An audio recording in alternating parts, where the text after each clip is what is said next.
students, now we are going to see the 12th chapter 7 mean value theorem and example 7.19 and example 7.20.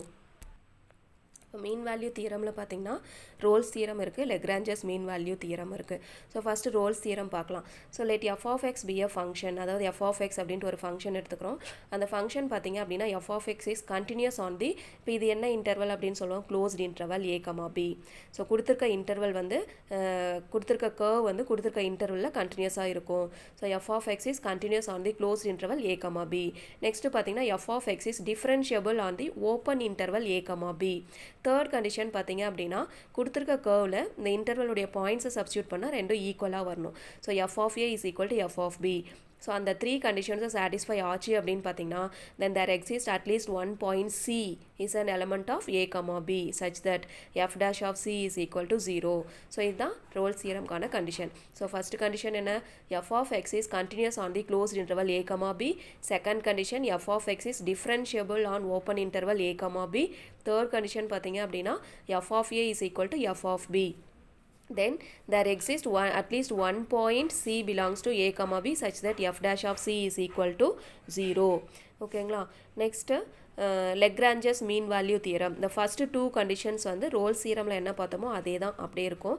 Third condition மட்டும் இங்கே vary ஆகும். So இப்போ இங்கே பார்த்தீங்க அப்படின்னா ஃபஸ்ட் கண்டிஷன் நம்ம என்ன பார்த்தோம், let F of X be a function, f of X is continuous on the closed interval A comma b. Next பார்த்தீங்கன்னா F of X is differentiable on the open interval A comma b. So f of x is continuous on the closed interval a comma b, f of x is differentiable in the open interval a comma b. So இப்போ இந்த ரெண்டு கண்டிஷனும் பார்த்தீங்கன்னா maximum ஆட்டோமேட்டிக்காக satisfy ஆகிடும். Next அடுத்து பார்த்தீங்கன்னா there at least one point C belongs to A comma B. So அப்போ C அப்படிங்கிற பாயிண்ட் வந்து இந்த கொடுத்துருக்க இன்டர்வல்குள்ளே இருக்கணும் அப்படின்னு பார்த்தீங்கன்னா நம்ம என்ன கண்டிஷன் எடுத்துக்கணும், f dash of C is equal to F of B minus F of A by b minus a. So F dash of C is equal to F of B minus F of A by b minus a. ஓகேங்களா. So Rolle's தியரமில் நம்ம என்ன பார்த்தோம், f dash of C is equal to 0.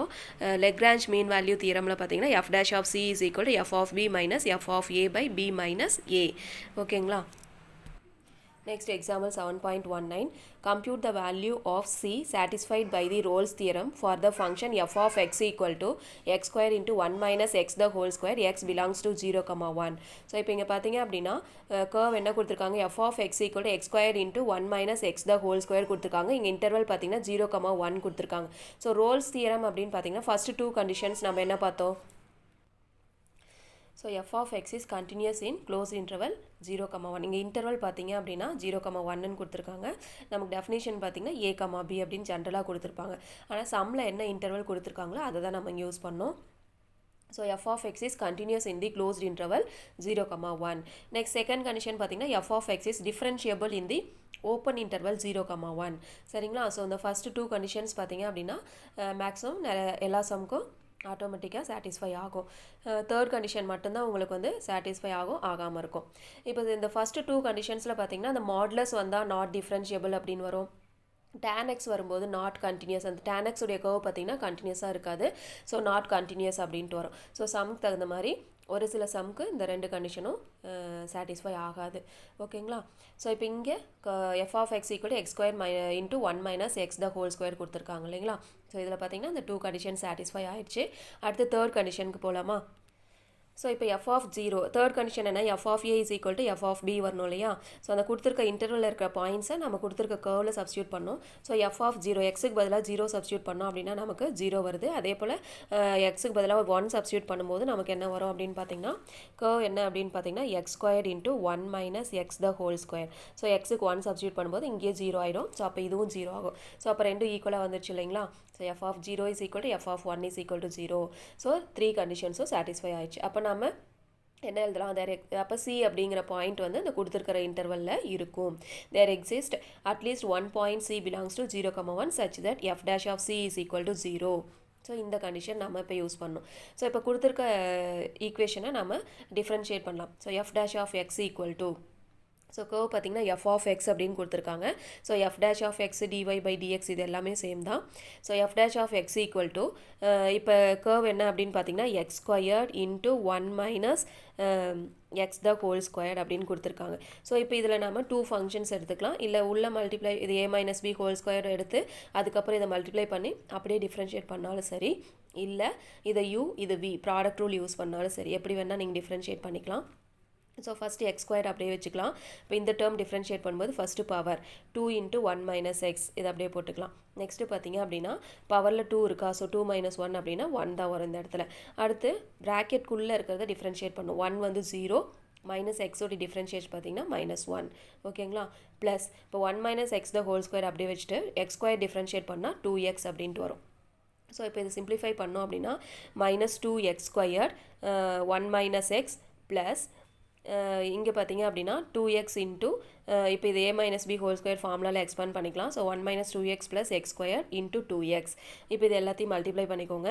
-2x² into 1 வந்து -2x², இது plus ஆகிடும், plus 2x³ plus இப்போ இதை மல்டிப்ளை பண்ணும்போது 2x, நெக்ஸ்ட்டு பார்த்தீங்கன்னா -4x² ப்ளஸ் 2x³. ஓகேங்களா? இப்போ சிம்பிளிஃபை பண்ணும்போது நமக்கு என்ன கிடைக்குது அப்படின்னு பார்த்தீங்கன்னா 4x³ - 6x² + 2x அப்படின்னு கிடச்சிருக்கு. ஓகேங்களா? இது f dash of x. இப்போ நம்ம கண்டிஷன் என்ன, f dash of x = 0 அப்படின்னு, f dash of c = 0ன்னு போடணும் இல்லைங்களா? ஸோ பார்த்தீங்கன்னா எக்ஸுக்கு பதிலாக நம்ம c அப்படின்னு போடுறோம். So 4c³ - 6c² + 2c = 0. இப்போ 2c வெளியில் எடுத்துடலாம். 2c வெளியில் எடுத்தோம் அப்படின்னா இங்கே 2c² இருக்கும், -3c + 1 = 0. ஸோ அப்போ 2c = 0 ஒரு கண்டிஷன். அடுத்து பார்த்தீங்கன்னா 2c² - 3c + 1 = 0. இப்போ இதுக்கு நம்ம ஃபேக்டர்ஸ் எடுக்கிறோம். எதுக்கு ஃபேக்டர்ஸ் அப்படின்னு பார்த்தீங்கன்னா -3க்கும் 2க்கும் ஃபேக்டர்ஸ் எடுக்கிறோம். அப்போ -3 சம் ஆஃப் தி 2 நம்பர்ஸ் என்ன வரணும், -3 வரணும். ப்ராடக்ட் ஆஃப் த 2 நம்பர்ஸ் என்ன வரணும் அப்படின்னு பார்த்தீங்கன்னா 2 வரணும். ஓகேங்களா? ஸோ அப்போ பார்த்தீங்கன்னா -2 -1 எடுக்கலாம். -2 -1 -3 வரும். -2 × -1 வந்து +2 வரும். ஸோ அப்போ 2c² - 2c - 1c + 1 = 0. இப்போ இதில் 2c வெளியில் எடுத்துட்டோம் அப்படின்னா c - 1 இருக்கும். இதில் -1 வெளியில் எடுத்துட்டோம் அப்படின்னா c - 1 = 0.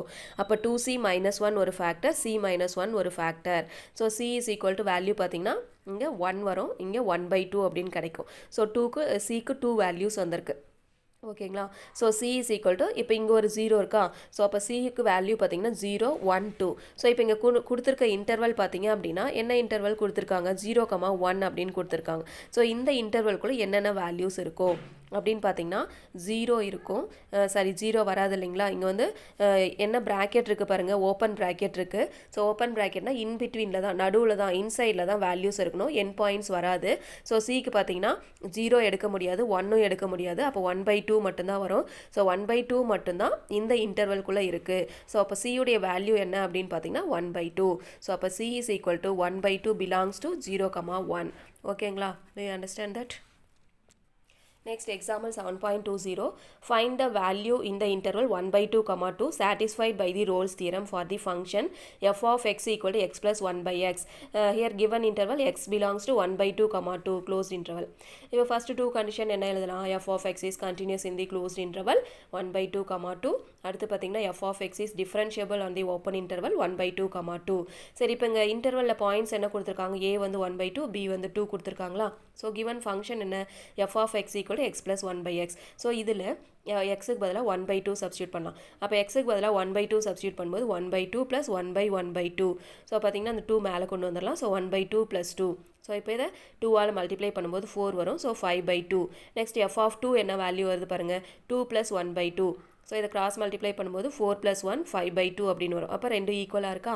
So f of 1/2 = f of 2. So 3 கண்டிஷன்ஸும் சாட்டிஸ்ஃபை ஆகுதுங்களா? அப்போ நம்ம என்ன சொல்லலாம், there exists at least one point c belongs to 1/2, 2 அப்படின்னு சொல்லலாமா? ஓகே, இப்போ நம்ம என்ன பண்ணலாம், கொடுத்துருக்க கர்வை டிஃப்ரென்ஷியேட் பண்ணலாம். So f dash of x = 1 minus x உடைய டிஃப்ரென்ஷியேஷன் 1, 1/x உடைய டிஃப்ரென்ஷியேஷன் -1/x². 1/x எப்படி டிஃப்ரென்ஷியேட் பண்ணலாம், 1/x வந்து நம்ம x power -1 அப்படின்னு சொல்லலாம். So x power n formula -1 × x power -1 -1. So -1 × x power -2. So -1/x². So 1/x உடைய டிஃப்ரென்ஷியேஷன் என்ன, -1/x². இப்போ f dash of c = 0ன்னு போடணுமா? ஸோ எக்ஸுக்கு பதிலாக c சப்ஸ்டியூட் பண்ணுங்கள். So 1 - 1/c² = 0. இப்போ இதை c-ஆல் மல்டிப்ளை பண்ணலாம், இல்லைனா 1 = 1/c², எப்படி வேணால் எடுத்துக்கோங்க. c² - 1/c². இப்போ பார்த்தீங்கன்னா c² இப்போ இங்கே பார்த்தீங்கன்னா இதை கிராஸ் மல்டிப்ளை பண்ணும்போது c square minus 1/c² is equal to 0ன்னு வரும். இந்த சி ஸ்கொயர் இங்கே போகும்போது 0 ஆகிடும். So c square minus 1 is equal to 0 அப்படின்னு கிடைக்கும். ஸோ அப்போ c square is equal to 1. அப்போ சியுடைய வேல்யூ என்ன வரும்? ப்ளஸ் ஆர் மைனஸ் 1 அப்படின்னு வருமா? ஸோ இப்போ இந்த கொடுத்துருக்க இன்டர்வலில் எந்த வேல்யூ இருக்குது அப்படின்னு பார்க்கலாம். சிக்கு வந்து மைனஸ் 1ன்னு எடுத்துக்கலாம். இப்போ கொடுத்துருக்க இன்டர்வல் பார்த்தீங்கன்னா 1/2, 2 தான் இருக்குது. ஸோ பாசிட்டிவ் தான் கொடுத்துருக்காங்க. ஸோ அப்போ நெகட்டிவ் வேல்யூ வந்திருக்கு. அப்போ இது வந்து இந்த இன்டர்வலில் இல்லை. ஸோ அப்போ எப்படி எழுதலாம்? C is equal to minus 1 not belongs to 1/2, 2. அடுத்து பார்த்தீங்கன்னா இன்னொரு வேல்யூ 1 இருக்கா? So c is equal to 1. So 1/2க்கு 1க்கும் இன் பிட்வீனில் 1 இருக்கும். ஸோ அப்போ இது எப்படி எழுதலாம்? C is equal to 1 belongs to 1/2, 2. So அப்போ சி இஸ் ஈக்குவல் டு 1. இந்த 1ங்கிற வேல்யூ இந்த இன்டர்வல்குள்ளே இருக்குது. Lies between 1/2, 2. ஸோ புரியுதுங்களா? ஸோ ஃபஸ்ட்டு 2 கண்டிஷன்ஸ் எழுதிக்கிறோம். தேர்ட் கண்டிஷன் பார்த்திங்கன்னா f of b is equal to F of a வரணும். ஸோ அடுத்து கர்வை டிஃப்ரென்ஷியேட் பண்ணுறோம். அடுத்து எக்ஸுக்கு சி அப்படின்னு போட்டு ஈக்குவல் டு 0 போடுறோம். ஸோ ஈக்குவல் டு 0 போட்டு சியுடைய வேல்யூ கண்டுபிடிக்கிறோம். அந்த சியுடைய வேல்யூ கொடுத்துருக்க இன்டர்வலுக்கு இன்பிட்வீனில் இன்சைடில் இருக்கா அப்படின்னு செக் பண்ணுறோம். இருந்தால் பிலாங்ஸ் டு அப்படின்னு போடுறோம், இல்லைனா நாட் பிலாங்ஸ் டு அப்படின்னு போடுறோம்.